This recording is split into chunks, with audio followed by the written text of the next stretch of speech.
Hello family, welcome or welcome back to my channel. It's your baby girl Gloria. I know by the topic or by the title of this video you must have known that today we are talking about salary, about money. You know that topic that people don't like talking about. Yes, I know I have a video about nursing salary in the UK, but that was old video and this is just an updated version in case you've watched that one. This is an updated version for 2021. I'm going to be telling you how much nurses earn.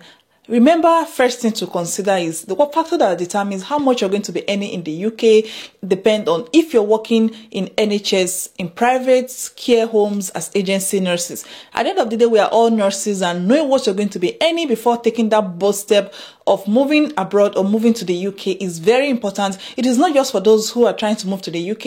It is also for nurses who are already in the UK to know if there are better options or better chances for them in the UK as a nurse. Because of course, you know, we did not come to the UK, or we're not traveling out of our comfort zone to go and count trees. We're not going to cross all those seas, all the ocean, board a plane to go and work for nothing. So yes, I know salary is a very important part of migration, of whatever you're going to do. Today, let's break down everything that you're going to be earning. It is plus or minus because salary scale is really different from wherever you're going to be working. Even if you're working in NHS, it differs from what band you are. If you're a day nurse or a night nurse, what part of the UK you are, because as you know, UK is a very big place and there are different areas with different cost of living, different expenses, so you don't expect everybody to earn the same. Let's start by saying London received the highest paid, followed by the agency nurses. People ask me who are agency nurses and when can they start working as an agency nurse. Agency nurses are those who work under a particular agent, someone who just decided to start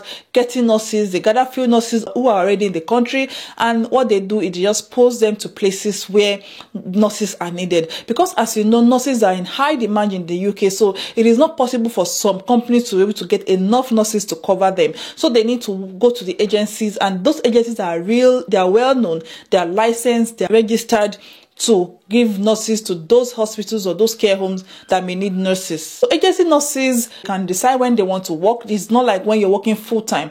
You can decide when you want to work. You give your agent the days you're off, and they will give you days. On those your off days, they will ask you, are you able to work this day? And they will tell you what days you're going to be working. If it's comfortable for you, yes. If it's not, then you leave it. And being an agency nurse, you can decide to work anytime, anywhere. One disadvantage of being an agency nurse is you can be posted to any care home, to any hospital. There's some hospital or some care home who have specific people from particular agents. For instance, during this COVID, there are agency nurses who are specifically going to a particular care home, but the care home or the hospital can decide they no longer need your service. Then you need to fall back to your agent again, and your agent will repost you or send you to somewhere else. It is something very easy. And if you're wondering how easy or how soon can you join an agency, or can you become an agency nurse, from 6 months, because you need that 6-month experience in the UK. You need to have passed your OSCE, of course, to be a registered nurse, and you need to have your PIN. As long as you have that, that is easy. You can become an agency nurse, and they are paid really higher than other nurses. And the reason why they get paid higher is they pay their own tax from when they get their money. For instance, if they're working weekly, they get their pay, let's say weekly. That week, they need to set aside their tax from the salary. Unlike when you're a full-time nurse or you're employed by some hospital or care home, the care home or the hospital will deduct your tax before they pay you what you're going to go home with. But as an agency nurse, you're getting paid full, then you deduct your tax from whatever you're going to be earning. But notwithstanding, even after deducting tax, you still get a lot of money. Some agencies also get paid for transportation, for buses. All you need to do is to show them the ticket for your transport, or show them how much miles you've run to get to that place of work, and they will calculate it most of the time and pay you. So yes, you can make a lot of money being an agency nurse. But the downside of it is sometimes you don't get a job. Sometimes they don't have places to post you to. Sometimes the hospital don't need you, the care home don't need you. So those times you still need your regular job. And you can be an NHS nurse and still be an agency nurse. You can be working in a care home and still work as an agency nurse. So you can mix everything. I know people who are working like the three. They're working in a care home. They're working maybe one day in the NHS, and they're working one day with agency. So at the end of the day, they are making more money than just being a regular full-time registered nurse. That is something you can think of, or you can consider if you have the strength. So after the agency nurses, the next group of people who gets paid a lot again are nurses in care homes. I have my phone with me where I'm going to be reading out the numbers because your girl does not know maths.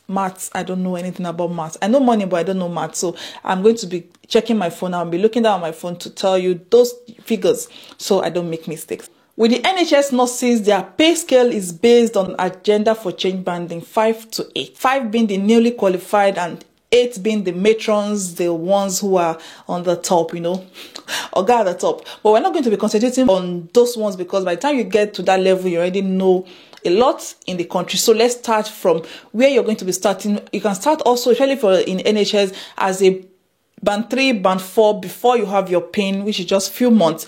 And your salary, of course, is going to be lower. Some you can earn from £11 per hour to 12, 13, 14, or even £15 per hour, depending on your location. So you don't get a lot of money working as a pre-registered nurse because as a pre-registered nurse, you're not actually a nurse yet. You're just like an assistant nurse. You're going to be doing activities of what assistant nurses will do, or you're going to be working and be shadowing someone who is going to be your main mentor or someone you look up to who will be showing you everything you need to know in the country. I know you have experience. You might have worked 10, 20 years in your country, but trust me, when you come to the UK, it's a new level entirely. It's a new way of life, new way of nursing, and you need to learn. So at that stage, they don't trust you enough to leave people's life into your hands. So at that stage, you're working as a pre-registered nurse and you don't earn as such. Even in NHS, you can be earning like £11 and a care home 11, 12, 13 pounds, depending on your location. So there's not a lot of money when you're a pre-registered nurse, and usually it doesn't last that long. It can be 2-3 months depending on when you pass your OSCE and how soon you're able to take your OSCE.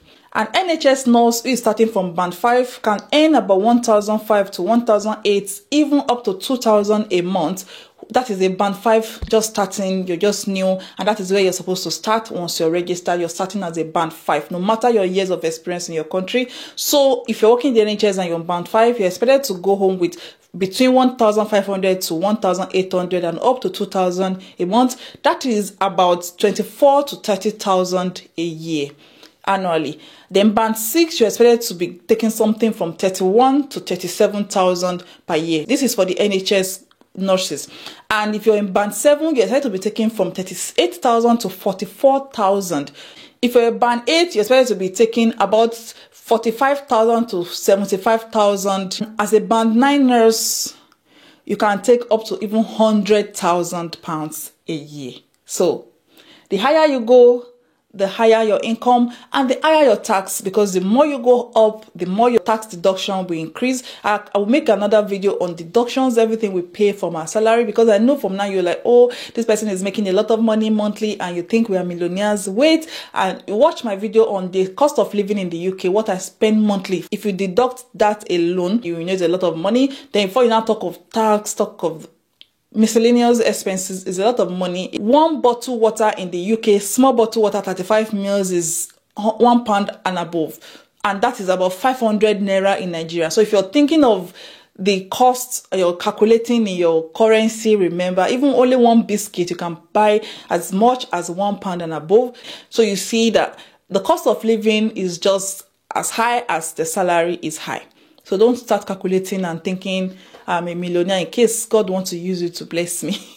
In case God wants to use you to bless my life. Don't think I'm rich. I'm just telling you those figures so you know. And let's talk about care homes. As you know, I work with care home. Care homes pay higher than NHS.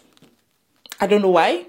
I think it's just like that everywhere. Even in Nigeria, government hospital, they don't pay as much as private pays, even though you're doing almost the same thing or even more. You're even working more in the NHS compared to when you're working in care homes. But I don't know why government hospitals don't pay as much as those other places. I don't know why NHS is not paying as much as care home. There's no way, there's nothing to justify the differences in the salary, because it is really not nice.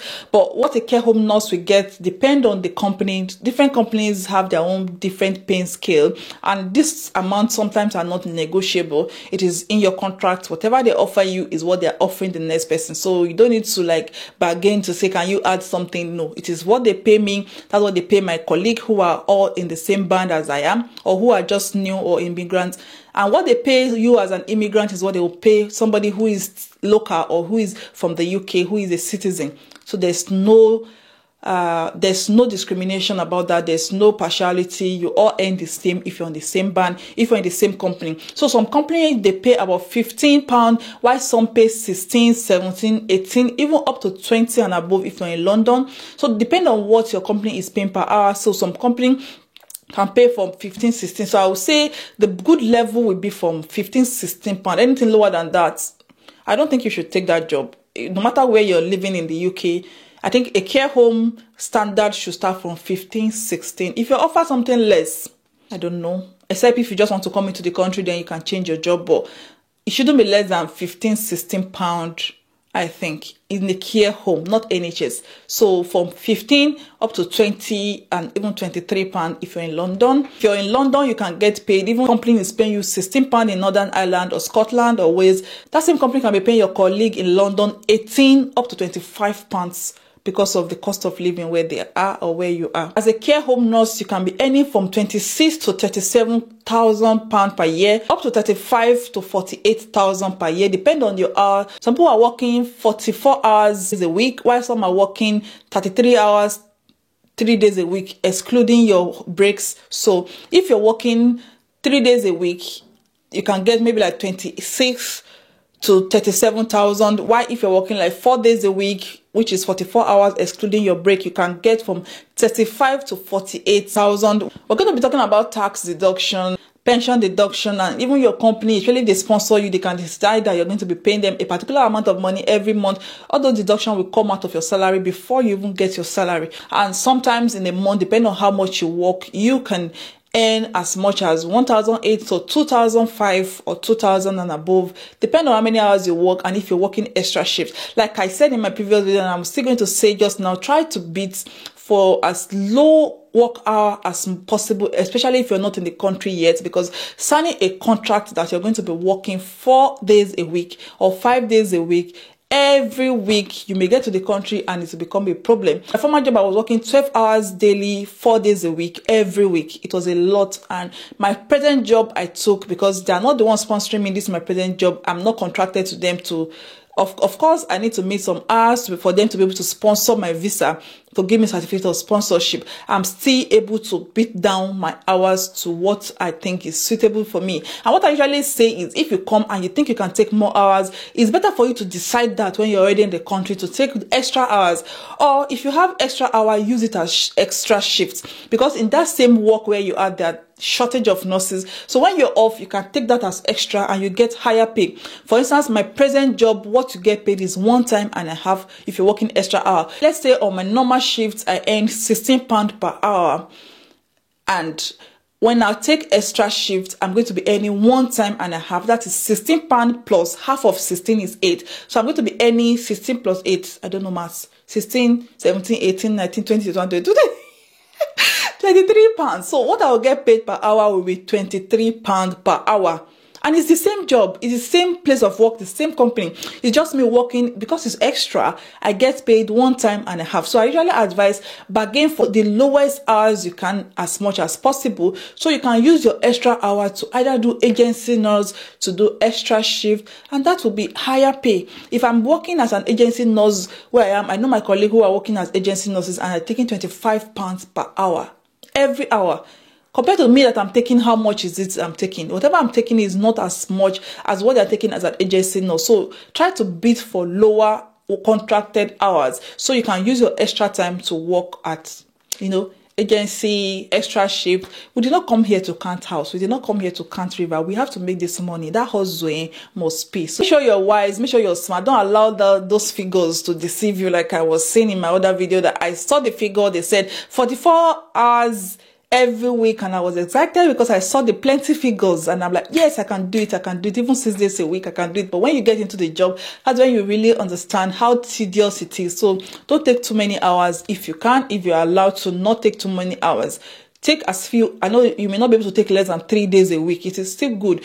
3 days a week, you have 4 days off. Out of those 4 days off, you can decide to do something else with your life, work, or any other thing you want to do with your life. Why you settle down and you understand the culture. So I hope that has answered your salary question. If you have any other question that I have not addressed, please drop your comment in the comment section down below. And remember, before you go, remember to click, just press that subscribe button. It is free. You don't need to pay. So why will you not even press it? Tell me. Tell me, I'm looking at you and I'm watching you. And you have not subscribed. That red button is still showing red. That means you've not subscribed. It's not showing you subscribed. Just press it. Thank you. Thank you for pressing it. It won't take anything from you. I'll see you again in another video. Today, remember, aspire to improve 1% every day and enjoy the process. I will see you again. Thank you. Bye.